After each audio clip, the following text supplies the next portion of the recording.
It is art history time, Gustav Klimt edition. Everything you need to know about the life that is behind the image on that tote bag, mug, sticker, shower curtain, anything that can be branded with a picture has the mark of Gustav Klimt on it, so it's very likely that you will recognize one of his works. And we will get into the life and times of Gustav, who, if you do not know, is one of the highest selling artists, the highest selling artist in Europe. Known for what exactly? Let's find out. Art history with floontz. But first,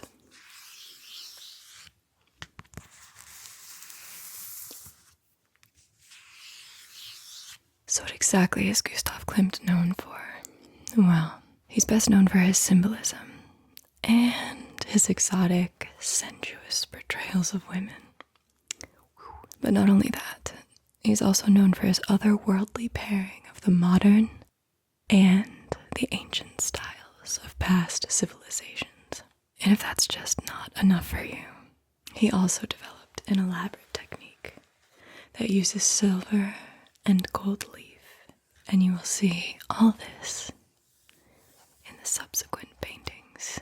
You might wonder, what was the artist like? Was he as dynamic as his creations? Well, according to sources, he was introverted, and he truly valued his privacy. But he wound up thrust into the limelight as a leader of the Vienna Secession. What is that?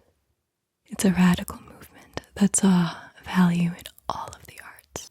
It wanted all of the arts to be equal and to free art from the conservative box that was late 19th century Vienna. The leader of a movement, Gustav Klimt, he liked to keep his life separate from the art, but he did say, if he looked hard enough, clues to his life could be found in his paintings. Here's what we do know for sure. He loved routine. He ate breakfast at the same place every day, and he seldom traveled. He always insisted on getting the price he deserved. This might be why his art is the highest selling art in Europe to this day. Chapter 1, The Artist as a Young Man. There's Gustav. Gustav was born in a rural suburb of Vienna on July 14th, 1862, making him a star Leo. He was one of 7 in a family of peasants. His father, Ernst Klimt, was a gold engraver, and his mother never fulfilled her dream of being an opera singer. When the Panic of 1875 hit and the bank crashed, Gustav entered the School of Arts and Crafts in Vienna to become an art teacher and help contribute to the family finances. He was 14 at the time, and his brothers Ernst and George also joined him at the Vienna School of Arts and Crafts, pictured here. He studied for 7 years under Rudolf Eidelberger and von Edelberg. These two saw all art forms as being of equal importance, and that they should be brought together under an umbrella of total artwork. This belief heavily influenced Gustav later and was a founding principle to the Vienna Secession. At the Vienna School of Arts, he learned metalwork, mosaic, and fresco techniques, and was exposed to many different cultural artworks. This exposure played a major role in molding and shaping him, which we will come to see later. Here is one of the works that was a heavy influence on him. It is The Education of the Children of Clovis by Lawrence Alma Tadema. Gustav was encouraged to copy other artists' work and study their perspective while constructing the drawings according to the classical model. Due to Gustav's specialization in drawing and decorative painting, he was singled out to study under the prestigious painter Ferdinand Julius Laufberger. Here is an example of Laufberger's work and some of the techniques that Gustav was studying under this mentor.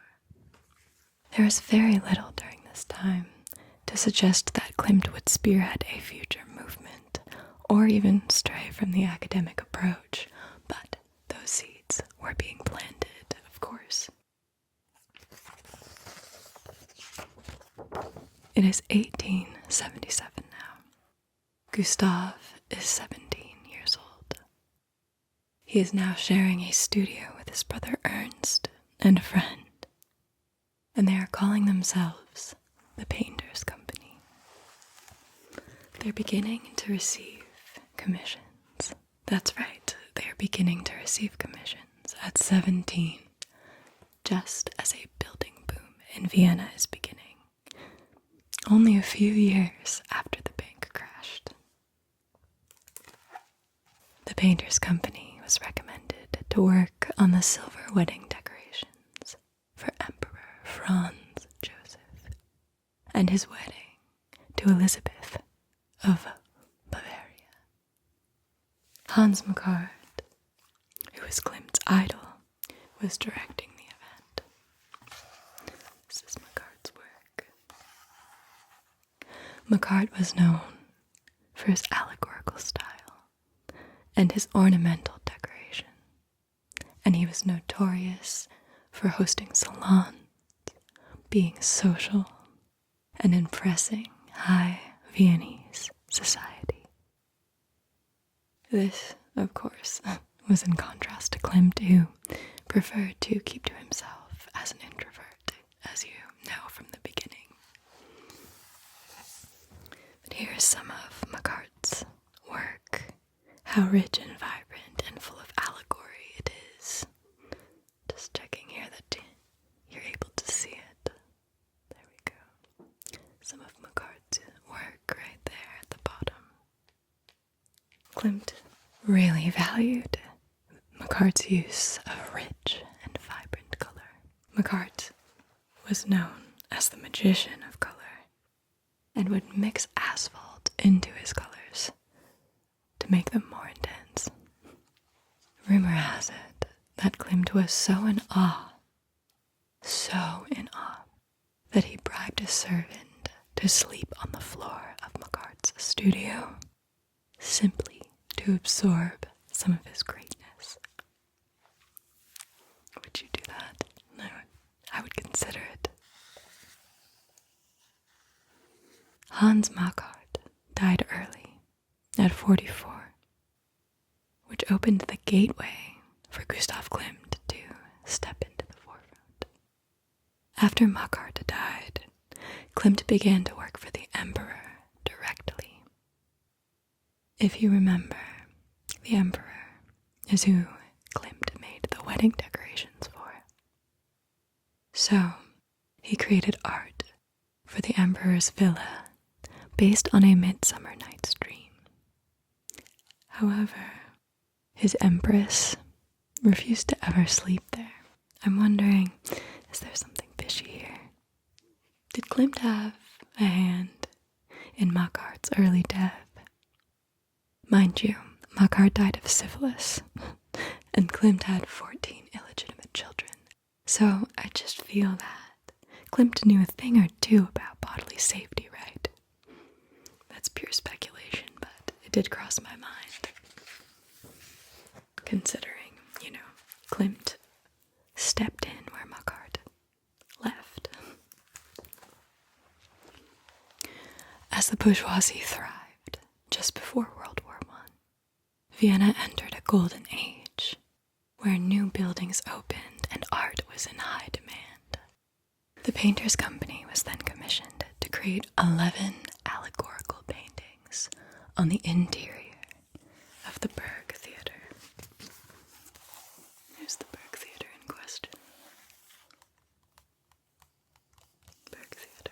At this news, Klimt started to take charge, ahead of his brother and friend in the company.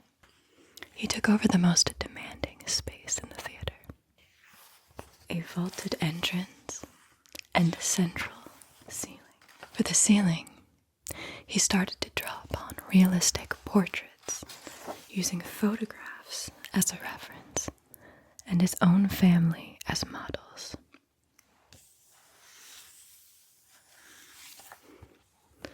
And if you look very closely, it's amazing the detail, how accurate it looks for such small faces. It's absolutely incredible what he achieved there. Really, it's wild. Klimt's ability to conjure up such an extraordinary illusion through careful attention to detailed truth is what provides the viewer with a heightened version of reality. This is the hallmark of a style that he later mastered.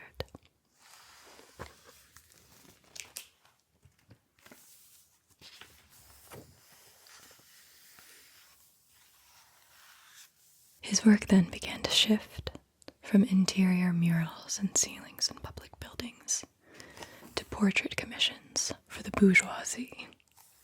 That's right, portrait commissions for the bourgeoisie. From ceilings to portrait commissions. A significant device he used was a broad frame in gold to border classical figures. He'd then pair decorative details that echoed the contents of the main image. Such as right here, you can see the gold border with decorative elements that frames the classical figure. In 1890, the Emperor commissioned the Painters Company to work on the Museum of Art History in Vienna. Hans Makart was originally proposed, but because he got murked, it was given to the Painters Company after his death, which is why I still think it might have been framed.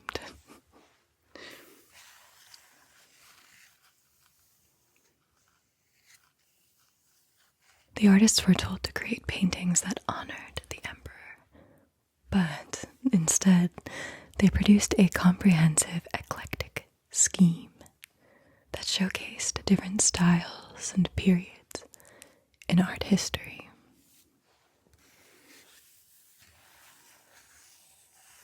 This, right here, was the first time he surpassed his past works and started to innovate, mixing ancient Greece and Egypt with the Italian Renaissance of Bellini, Botticelli, and Donatello. Look at the folds and the detail on that. I want to make sure you can see this. On that gown, that robe, the robe. I mean, he was able to create illusions that looked carved out of stone, really.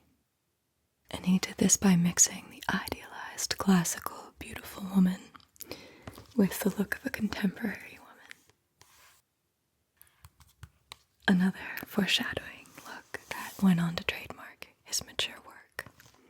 So there were just so many hints and flirtations of his future maturity hidden within all of the work that he was producing this early in his career at 17.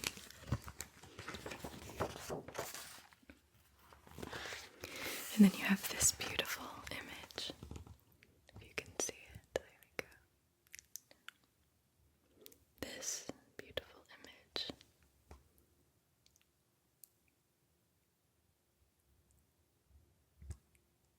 This image is called Love, and it's an earlier work that depicts some of the more traditional methods that he used to employ.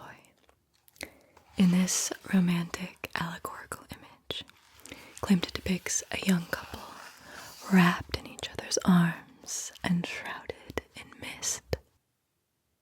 Above their heads are the harbingers of death. But the roses on the golden panels signify the fragility of youth and beauty.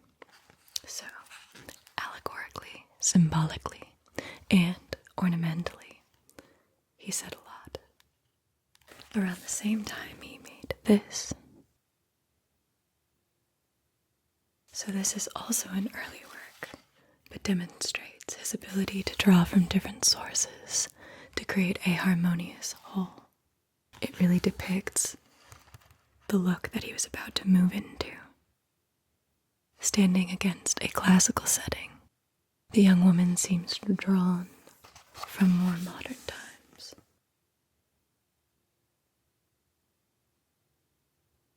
Following all the commissions, Klimt moved to a bigger studio, but unfortunately, his brother, Ernst, and his father both passed away around the same time.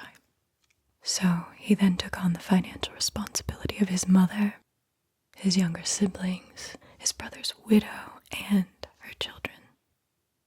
Because of this, he barely painted for 4 years, during which time his friend moved out of the painter's company studio because he wanted to paint a little more traditionally than Klimt. As you'll see soon, Klimt began getting a little radical for the Viennese upper class. Klimt and his ex-business partner still took a commission together for a large ceiling in the Great Hall of the University of Vienna. The concept was philosophy and the triumph of light over darkness. This took 9 years to complete because Klimt kept getting into disagreements due to his evolving symbolistic style, which was, like I just mentioned, constantly at a crosshairs with the traditionalist bourgeoisie society. He was a rebel with a cause. Now we enter the Secession Years. These are the members of the Secession, with Gustav being the one in the chair, sitting down. There's Gustav, and these are the artists of the Secession.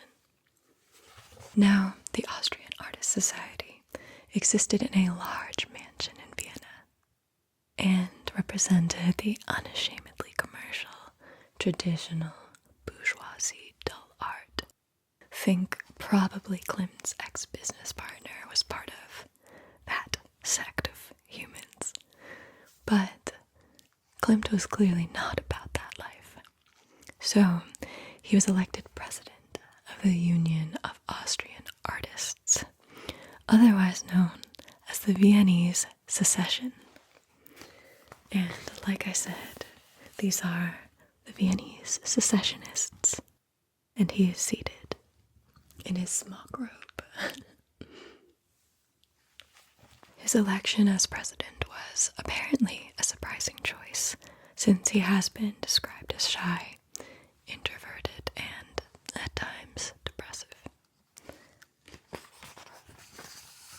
These are the founders of the Secession, or the Wiener Werkstätte. The Wiener Werkstätte, if I'm saying that right. Wiener Werkstätte. Wiener Werkstätte. That was the Austrian name for the Secession. Wiener Werkstätte. So the Wiener Werkstätte, or the Viennese Secession, was the opposite of the buttoned-up, frou-frou Austrian Artists' Society. It had no manifesto.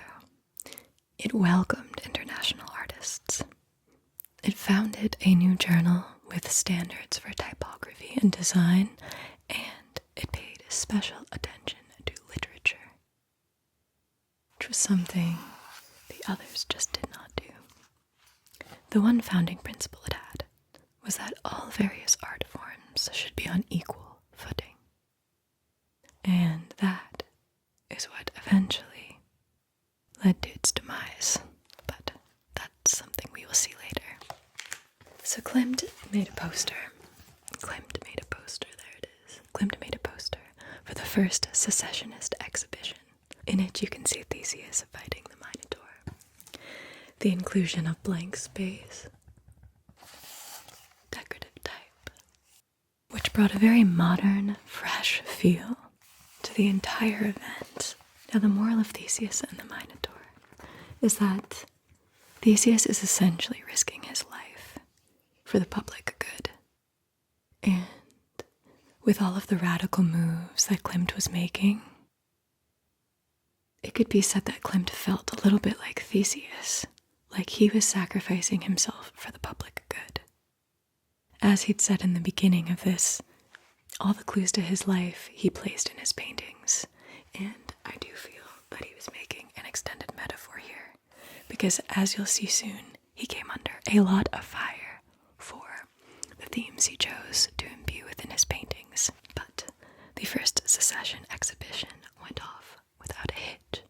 It was a hit, and the Secession designed and opened a new building for this first exhibition.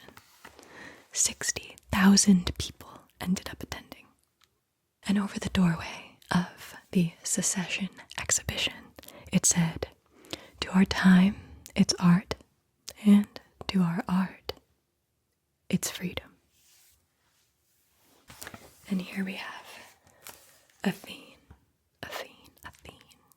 the art that Gustav created for the second Secession exhibition, which was another great success. It attracted a record number of people and had substantial sales.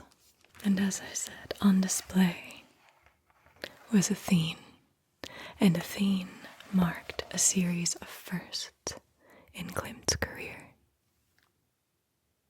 Athene was the start of his love affair with strong female protagonists, as you can see from the reference image. Instead of resembling the standard goddess, who might be flowy and ethereal, Athene more resembles a modern and intimidating woman. I mean, what do you think? What do you think about that? From here forward, he continued to portray his heroines as assertive and in control of their own destinies. This was very much at odds with the traditional depiction of women as meek and acquiescent. So he was already starting to stir the pot, just with Athene looking you dead in the eyes and saying, "I am in control." This was also a new level of golden embellishment. It's where Klimt began to blur the boundaries between flesh and gold ornamentation. Right? Where gold is flesh and flesh is gold. And you can see you don't know where the flesh ends and the gold begins.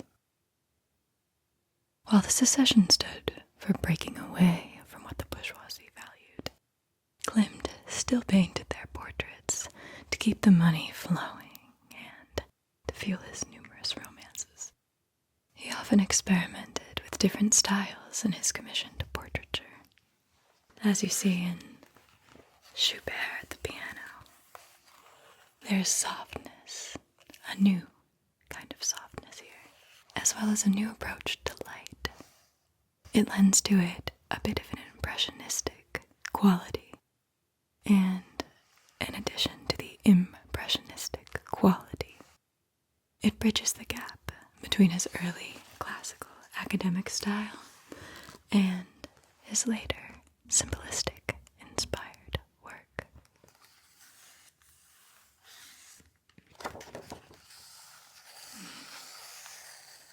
Here is Sonia Nips, the wife of Anton Nips, another of Klimt's patrons.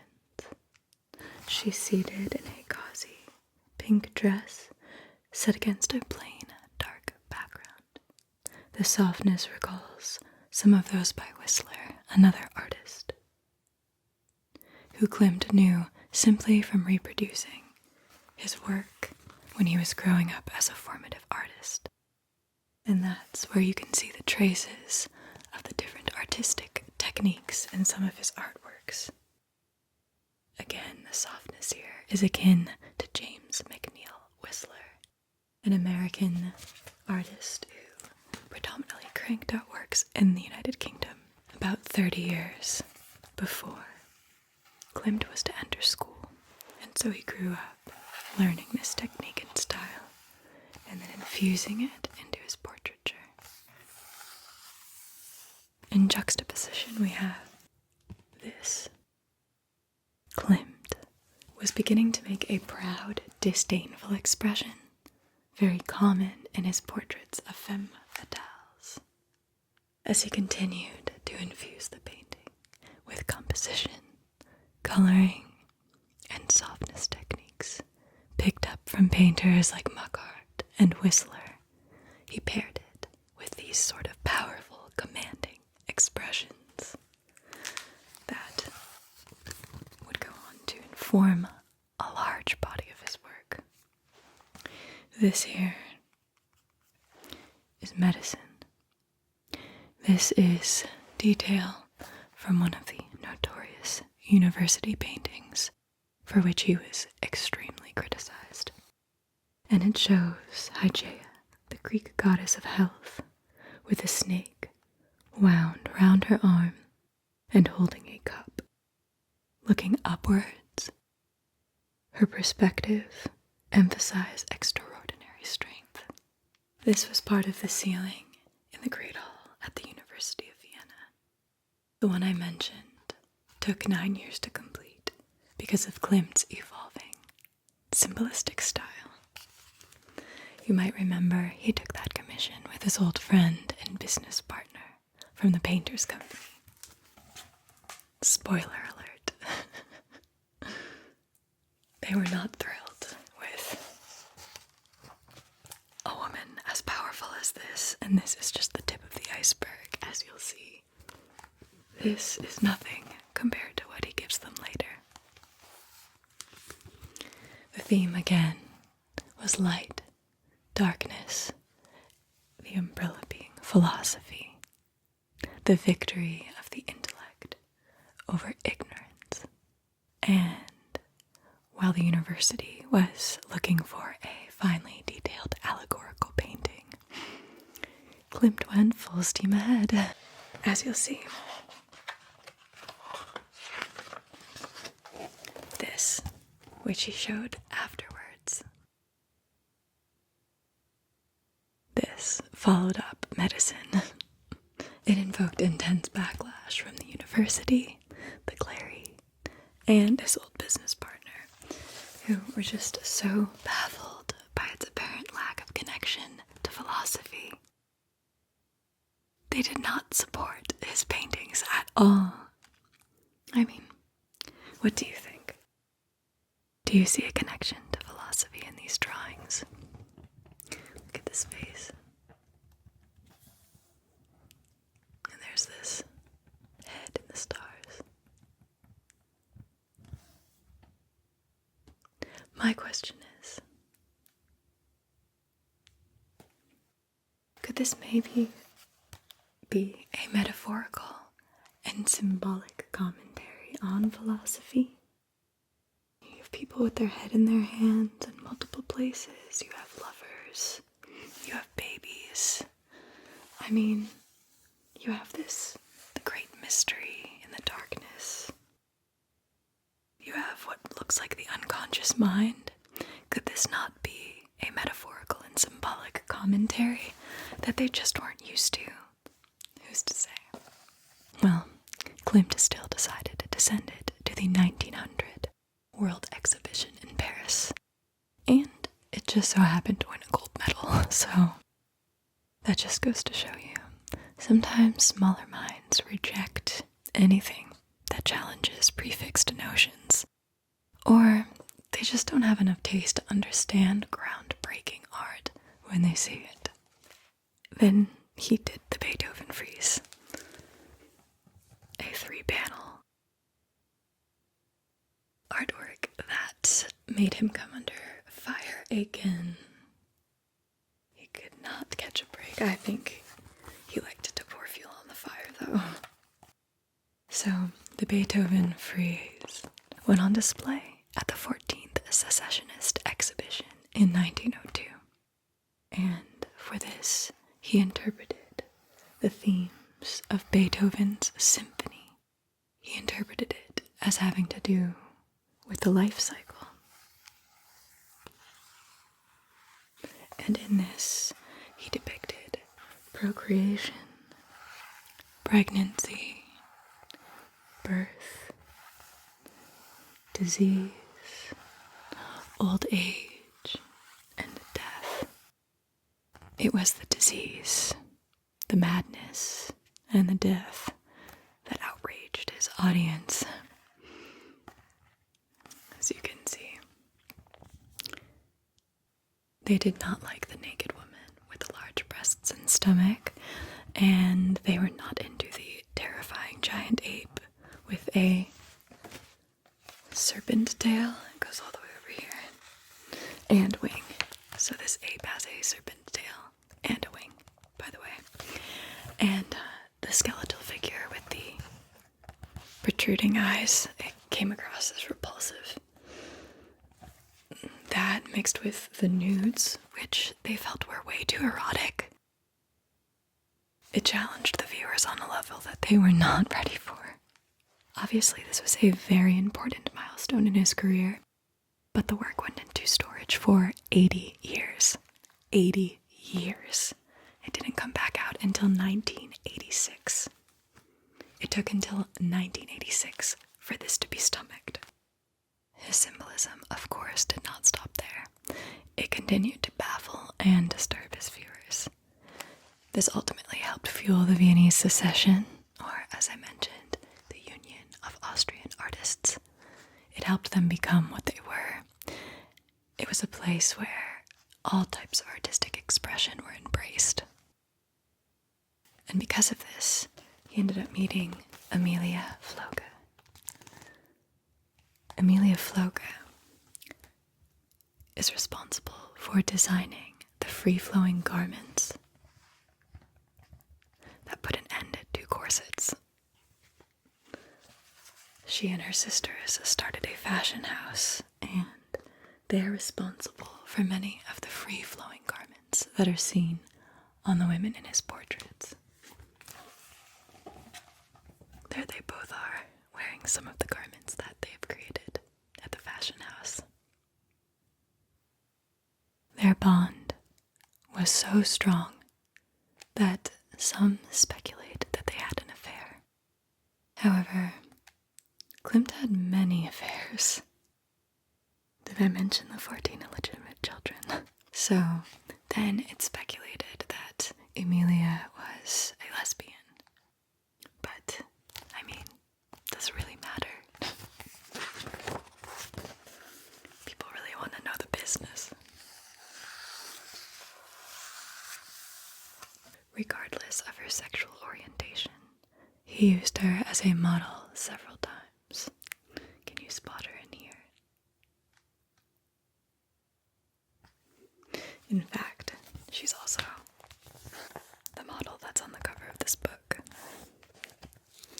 But, to return, this work was originally painted by Gustav's brother on the Berg Theater's ceiling, and he finished it after his brother's death, and he added her in.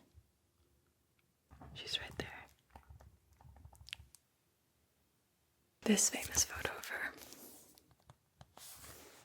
is from 1902, and it shows her in one of the dresses from her fashion house.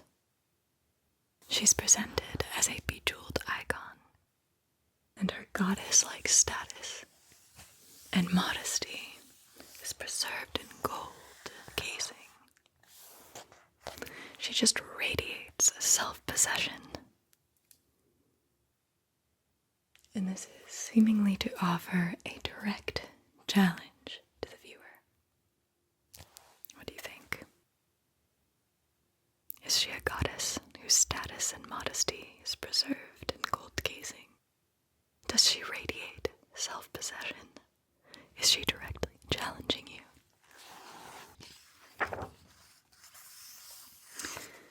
And back to the Wiener Werkstätte. You were curious about that Vienna workshop, weren't you? The Wiener Werkstätte and its eventual demise.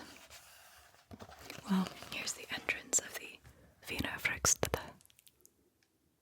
The Vienna workshop.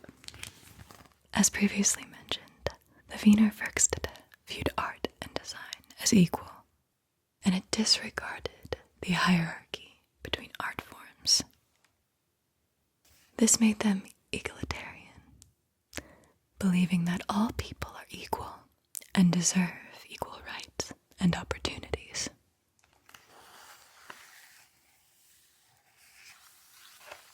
They believed makers should produce objects that are aesthetically pleasing above all, as well as being simple and functional. Harmony was key, and so they believed every object essentially needed a makeover.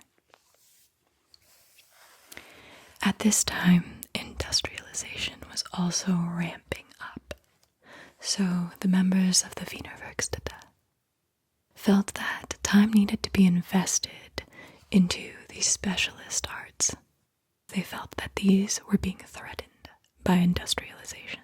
So they began to host workshops for metalwork, furniture making, bookbinding, and glass making. Klimt, being the president and all, was very involved in the Wiener Werkstätte. He had the workshops design the frames that he used, and he did the interior walls of the Flöge sisters' fashion house. Their showroom was designed by Klimt. The Flöge sisters were also very involved with the Wiener Werkstätte. After one of the founding members departed from the Vienna workshop, the bulk of the work grew increasingly ornamental as it shifted its focus to merging luxurious materials with architectural projects, such as this one.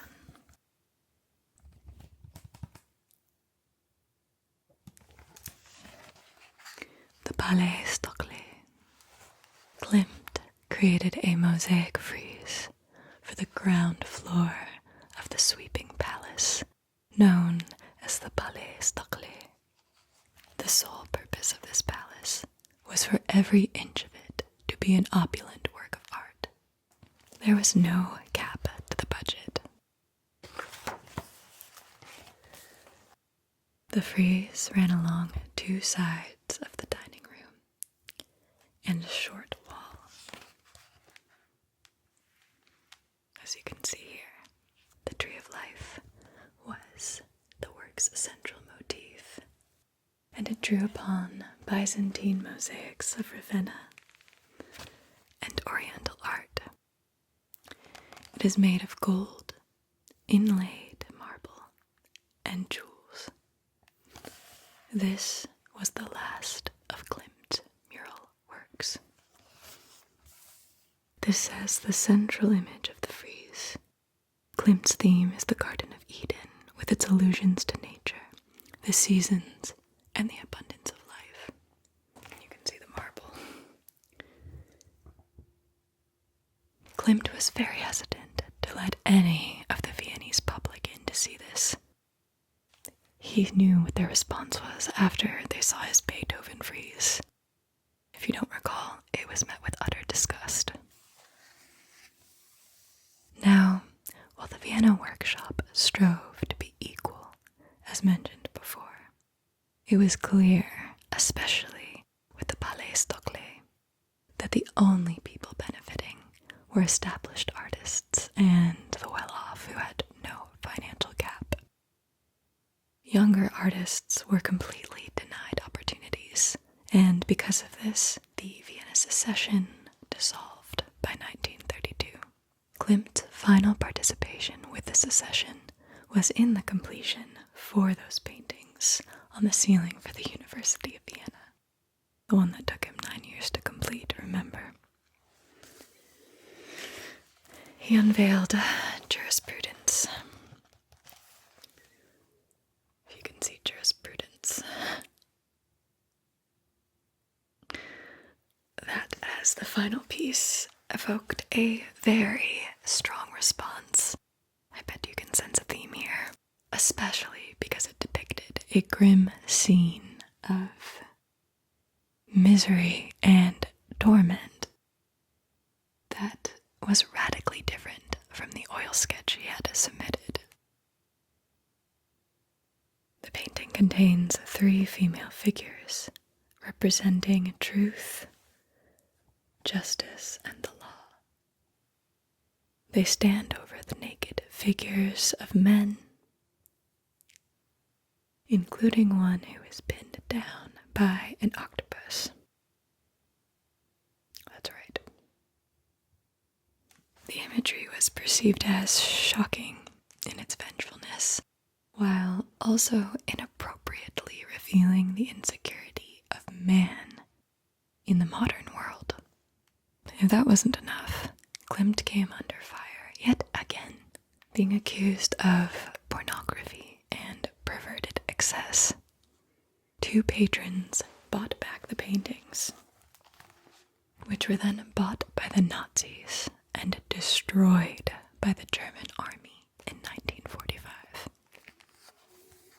The outcry over these paintings was the most intense yet. People questioned why the state would fund something that lacked philosophical content and contained inherent pessimism.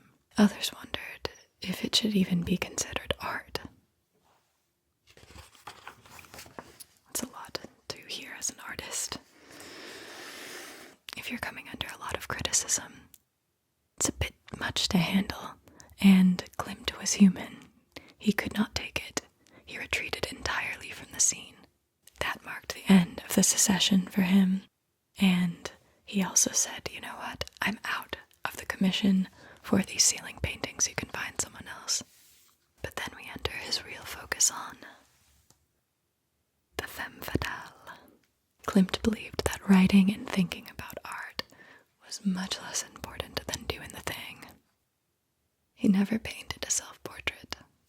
In his essay titled Commentary on a Non-Existent Self-Portrait, he says, I am less interested in myself as a subject than I am in other people. Above all, women. There's nothing special about me. I am a painter who paints day after day, from morning to night.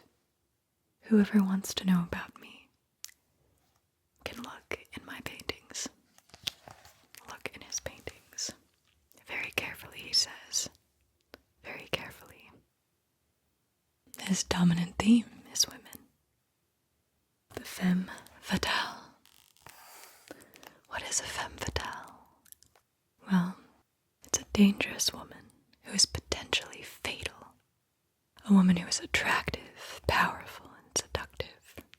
Klimt never depicted women as subordinate. The models who posed for him were mostly women he knew, and they were typically his lovers. And that included the wives of some of his patrons, which was a risky move, but hey, he was Gustav Klimt. Somehow, word never got back to their husbands that he was seducing them during their portrait sessions. 14 illegitimate children, and no patrons know about it. What?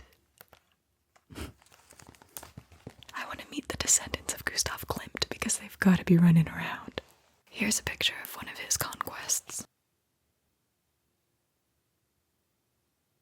Also the wife of one of his patrons. Central to Klimt's idea of femme fatale was the idea that feminine eroticism was impossible to capture, and it could be seen as self-sufficient. He saw women as elementary beings tied to nature, with their ability to seduce and destroy in equal measure. he likened that to the forces of the earth. He followed up Athene, which you remember, toward the beginning, the one who had gold and flesh as one, basically. He followed it up with this.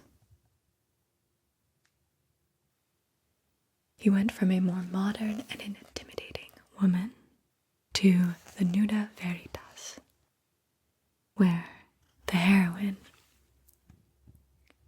could bewitch and seduce while operating on instinct and assuming control. His association of the feminine with water is the key to this ideology, and it's a central theme to Art Nouveau in general.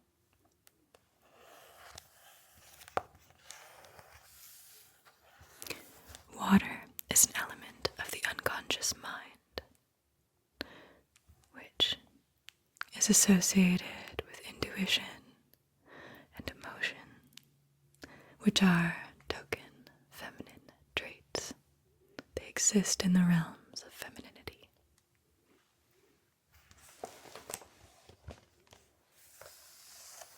This was called moving water. And in Klimt's watery world, women are naked and at one with the flowing waves, an erotic image that naturally evoked some criticism.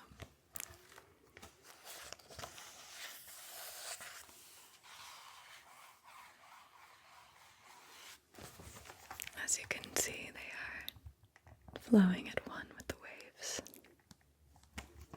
And then we have mermaids. Mermaids, mermaids. We have mermaids. In mermaids, Klimt symbolically links women with water, but this time they are disembodied with their heads wrapped in dark shrouds. This one was so fascinating to me because it looks like something out of a dream. Doesn't it? Look at that blue face. It's wild to me.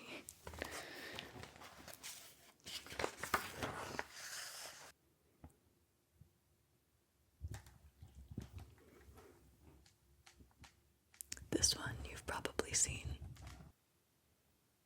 Eroticism and sensuality dominate his paintings in Water Nymphs 1 and 2. Men are totally absent, and it's clear that the women are deriving pleasure from their own eroticism. In Water Serpents 1, a woman merges almost completely with a fish, and on her face is a look of ecstasy. In Water Serpents 2, 4 female figures swim together, their hair entangled by hundreds of tiny plants, their bodies suggestive of metamorphosis and of an unknowable sexual intimacy. I think this one is so lovely and soft, though.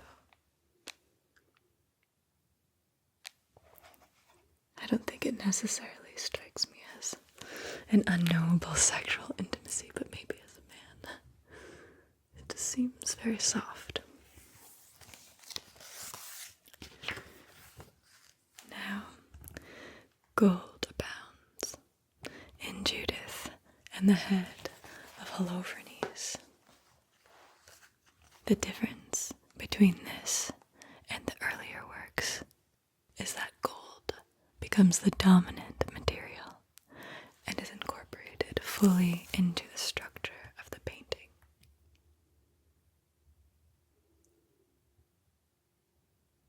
Of course, there is controversy. I mean, what would a Klimt painting be without controversy, right? He made 2 versions of Judith and Holofernes, and in the first, he interpreted Judith to be staring challengingly as she holds the decapitated head of Holofernes. Holofernes was Nebuchadnezzar's general, who was waging war on the town in this biblical story.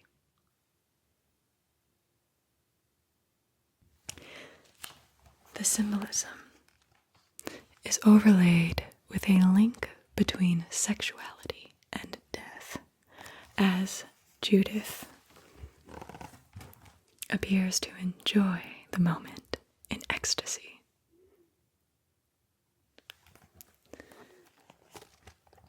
This is far from what is proposed of the heroine in the Bible, and naturally it created quite a scandal. Maybe that was the point. Maybe he just wanted to be the talk of the town. I doubt it. I think he was just interpreting things with a new lens. You know, why do things have to be the way everyone agreed they were? Why can't they be reinterpreted? But in his second Judith, her body is slightly turned and her hands are twisted above the disembodied head. Her expression is a mix of tense and impassive. And instead of being charmingly casual, she now seems much more aware of her actions. Can you spot the difference there? Yeah, seems pretty glaring. The woman in these paintings is Adele Bloch-Bauer, who it is believed to be one of his mistresses.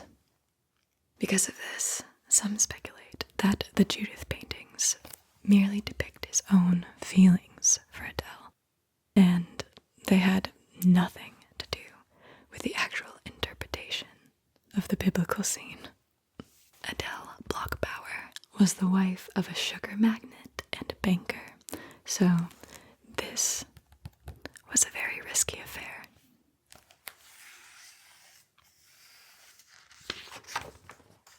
Marie Zimmermann was one of his regular models and the mother to two of his sons. You might remember her from Schubert at the piano, but here she is in Hope, and she is pregnant with his son at the time. He was clearly aware by now of his propensity to offend, so he exhibited this 3 years after it was finished, and he built a closing door to hide the belly. It was still declared obscene, not only for the belly, but for the incorporation of the masks, skulls, and monsters that surround the pregnant woman. These were seen as being suggestive of disease and death. I thought, maybe they're being suggestive of society on a level. Here's Hope, too. And again, with the juxtaposition, this shows a very different woman. I thought likely a different baby mama, but in this one, there are no destructive symbols. But there are 3 women at her feet who appear to be praying. He did like to use 3 women a lot, I've noticed. And they usually depict different things. And here we go with 3s again, in 3 ages of woman. It shows the life cycle of childhood, maturity, and death, and it is known to demonstrate the inescapable passage of time. This is a contemporary move on Klimt's behalf, because the flesh is reminiscent of Lucian Freud's work, and you see that the painting is divided into different sections and different panels.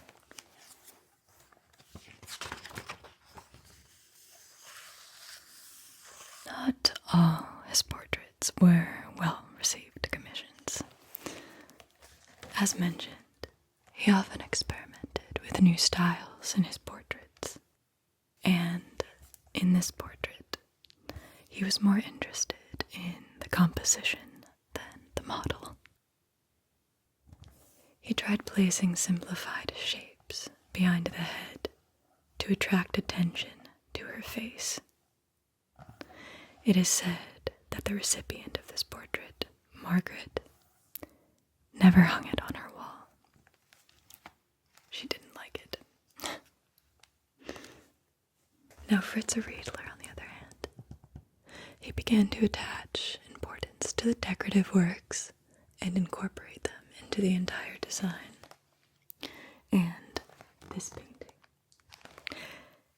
it kicks off the height of his mastery in the golden phase, which lasted 2 years. In the golden phase, he merges gilded depictions and oscillates between abstract and representational, conservative and modern, and away from realism and into a more stylized approach.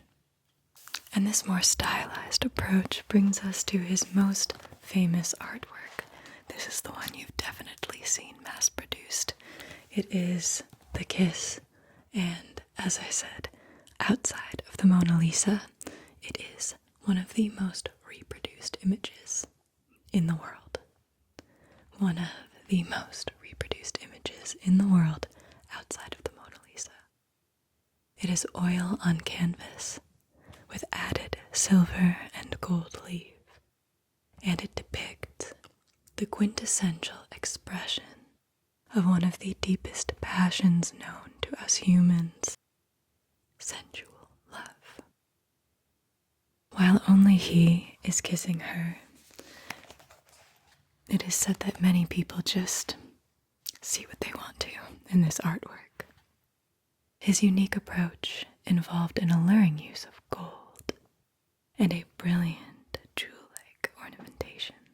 This one was finally well received, and it was bought by the Austrian government for $240,000. If sold now, it would reach one of the highest sums ever paid for a piece of art. Just last year, his final painting sold for $108 million, while Oprah has sold one for $150 million.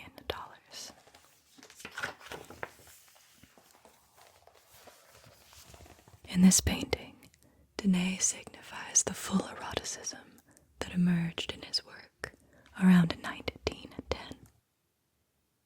This painting was better received because it was based around the Greek myth where Zeus rescues Danae from her father and locks her away in a chamber where he impregnates her. Klimt returns to frank eroticism and erotic drawings of lovers reclining nude from 1910 onward.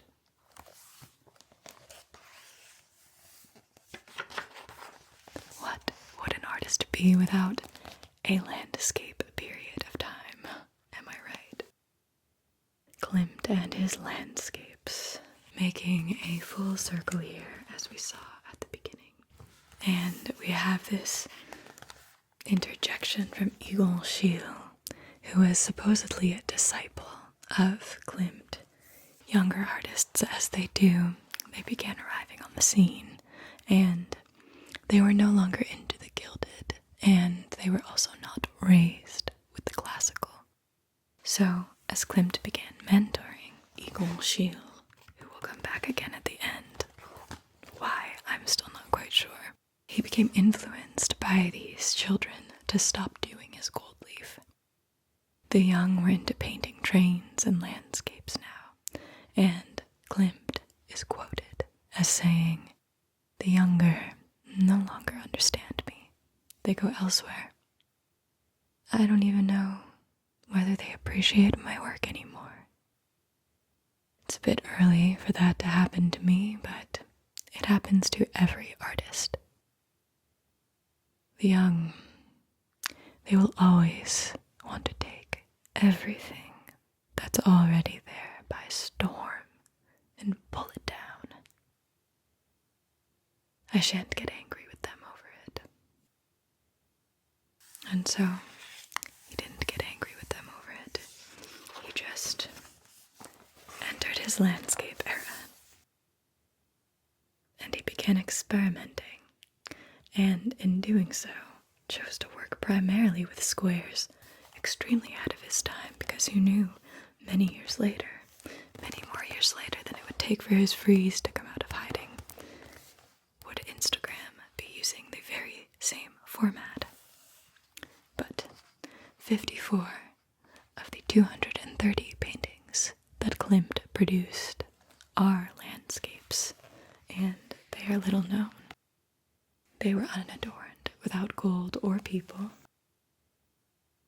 They were never painted in the winter, and they told no story. Klimt was known to paint directly in the landscape, and he saw it as a break from the pressure.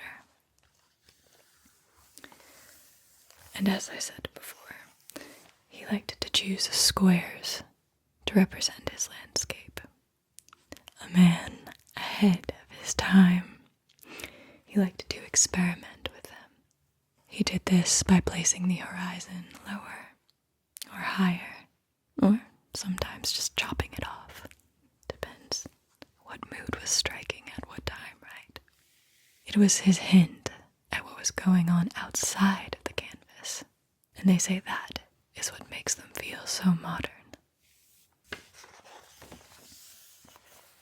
He was drawn to empty forests, and he would walk through the woods each day at 6 a.m. to note the distinctions between fir, pine, birch, and beech trees.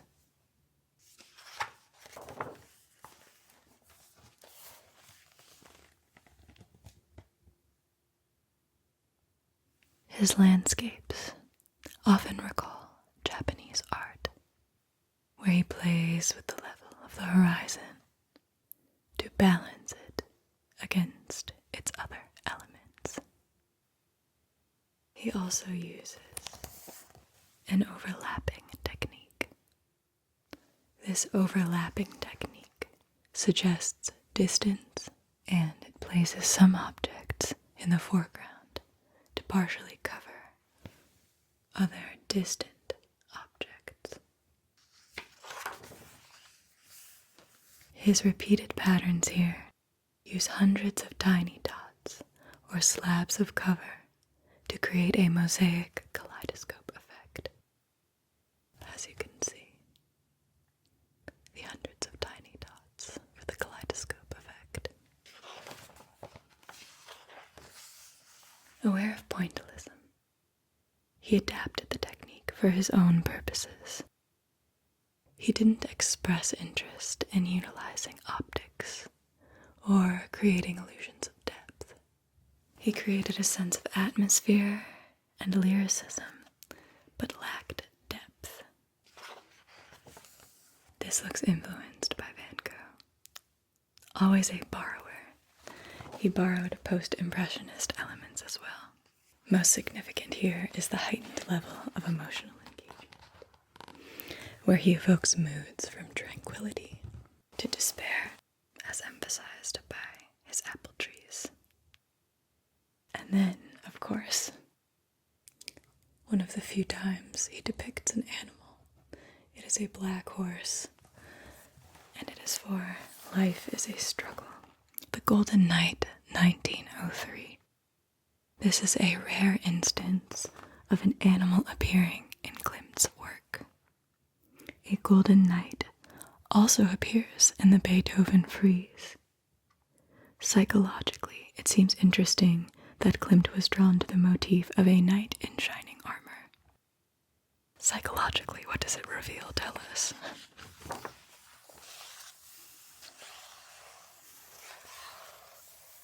And now, his later works. Ay caramba. Being exposed to Van Gogh, Matisse, Gauguin, and Munch's expressive work caused Klimt to realize his work was rigid and stylized, and it lacked the ability to communicate deep psychological truths. So, from 1910 onward, he developed a freer style that dispensed itself of gold and the more decorative elements he was known for. For example, in this painting, Death to Life, the background was originally gold, but influenced by Matisse, he changed it from gold to blue. Klimt forever influenced. And both of these paintings show an influence by Toulouse-Lautrec. You can see there is no gold. There are less fussy backgrounds. And over here, the incorporation of black. The incorporation of black, a restrained palette, and a pared down composition. Both with pensive expressions are very reminiscent of Toulouse-Lautrec's work. However, it was through producing these works that he realized the Femme Fatale was his calling card. But he yearned to transform it into something less intimidating, something with more appeal. And so,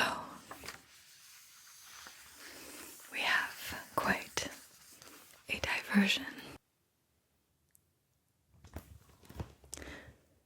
He decided the answer was to bring in a startling amount of hats, gowns, fabrics, accessories, and, I mean, can you blame him? You know he loved those decorative elements. He had to have them in some way, shape, or form. He was a Leo. What can you do? You need those excesses. He now used fewer brush strokes and introduced lilac, emerald, and baby blue. And here is Adele Bloch-Bauer again.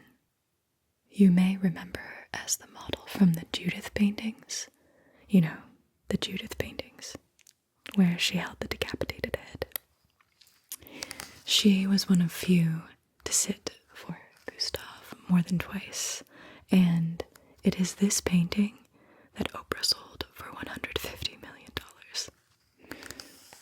Adele Bloch-Bauer, the wife of the sugar magnate and bank owner.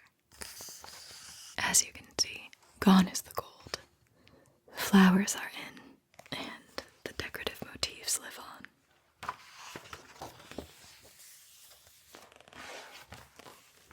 And here, the bright and bold patterns, influenced by a mix of Matisse and Japanese woodcuts. Those are delightful. But again, there he goes, experimenting on commissioned portraits.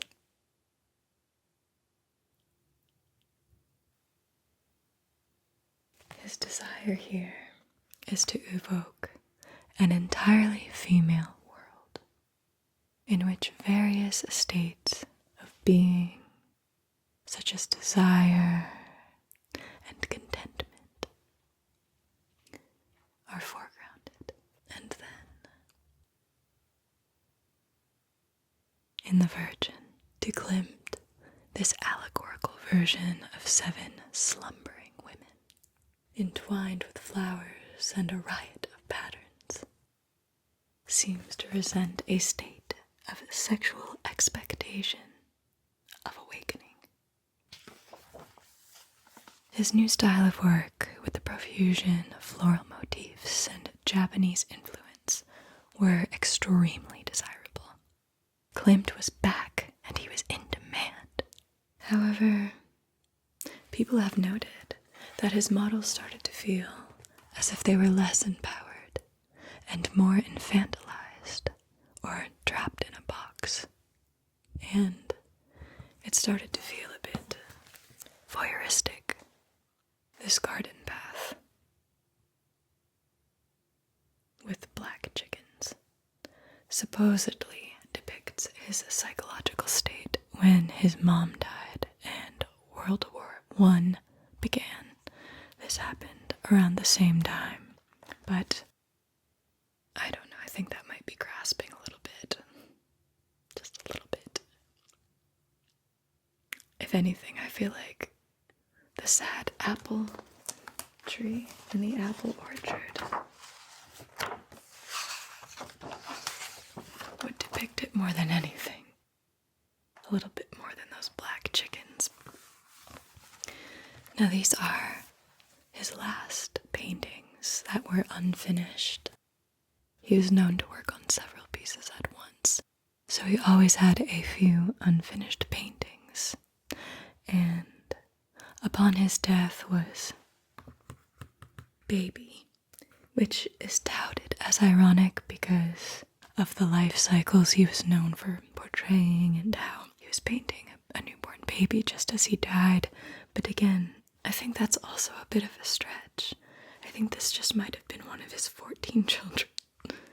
And this is a portrait of Johanna Stade, which was also left unfinished because 10 months before the war ended, he had a stroke, and it paralyzed his right side. He asked for Emilie Flöge to be by his side. He was then overcome with pneumonia and influenza, and he died at age 55. What I find to be strange about this book is that they ended on this note. Remember Egon Schiele, who I mentioned a few pages ago as one of Klimt's few disciples? Klimt was a disciple of Makart and kind of took over in his footsteps, so I don't know if that's why they're citing Egon Schiele or why they're giving him the final page, but basically the book claims there's no artist quite like Klimt. Agreed. His work belongs to an era of unimaginable luxury and excess.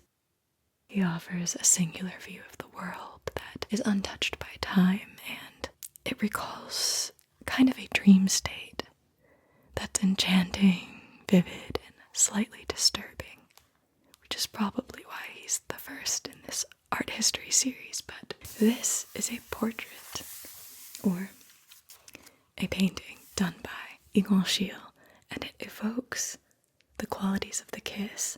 However, it's called The Cardinal and the Nun Caress, and it's a more dark, violent approach, if you will, you know. And then we have this portrait of Klimt in the mortuary of Vienna's General Hospital.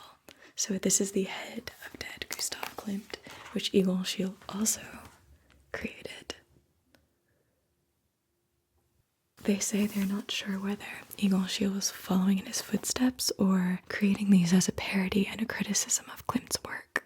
Schiele ended up dying of influenza a year later, so I'm not quite sure why they end the book with this, but unless something is largely left unsaid that I'm not understanding. I mean, he did this self-portrait, which Klimt would never do. You know, he never did a self-portrait.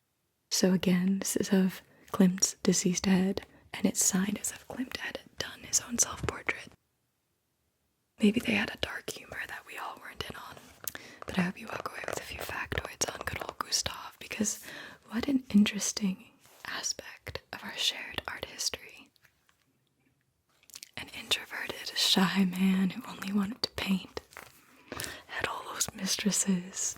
Was his intent with his paintings to disturb, or I think he was just presenting a different point of view, but the Egon Schiele at the end really throws a wrench in the mix, doesn't it? If you enjoyed this series, please let me know. This is Floontz.